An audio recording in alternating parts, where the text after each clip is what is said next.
Some of the success that's come for everyone involved in this association since you joined it, what are some of these results? Because I know you guys have been doing a lot. You have an upcoming event about in and around social media, and that's going to add a tremendous amount of value to people because not a lot of people understand it.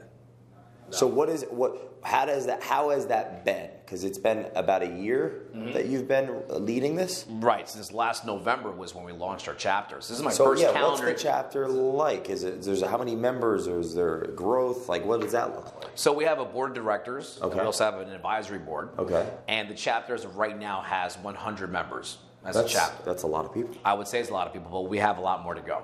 I would say the goal by the end of this year is to triple that number. Wow. That's the goal. Is it life experience, or has it been mentorship to open up such a big goal, big, hairy, audacious goal, a big vision? It seems like a big vision. A lot of people might aim too low and hit. Right. Where does that come from? Is it mentorship? Is it your life experiences? I say it's the mentorship as well, because the mentorship within the organization was tremendous. Within NARA. Other leaders that have done had amazing, phenomenal success were speaking to me on a weekly basis and saying, you can do this. Let me show you how I did this. Let me show you what I did. Let me show you. And so, as you can tell, other leaders were actually coming out and offering mentorship. So they were serving me. That is the culture. That is the culture. To mentor, to mentee, and therefore... Sure, the culture of a candle loses nothing by lighting another candle. That's the culture there. Because now what do we have? Two.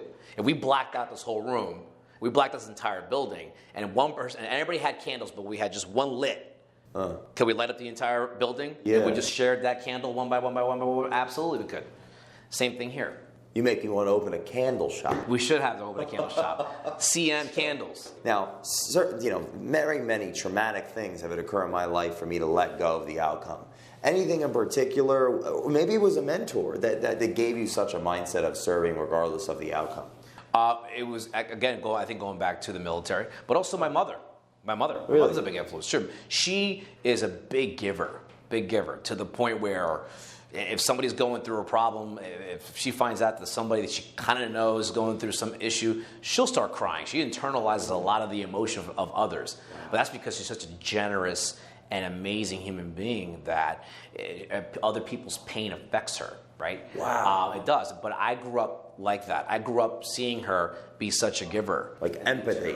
Always empathetic, extremely empathetic, to the point where it may even affect her to that point. But I learned through that also, be empathetic, but also reserve some strength for yourself, because it's like the oxygen mask coming down on an airplane losing altitude. You got to put it on yourself first to help another person. Same idea here. If I run out of oxygen, if I can't swim, but I have such empathy for you, and you jump in a river, and man, you know what? Oh my God, Jay, I love you. I can't let you drown. Jump in, and you're like, "Can you swim too?" I go, "No, but I'm here with you, brother." We're both dead. Yeah, I got to be able to swim, right? I got to be able to swim so I can help get you out, and then we can both live together.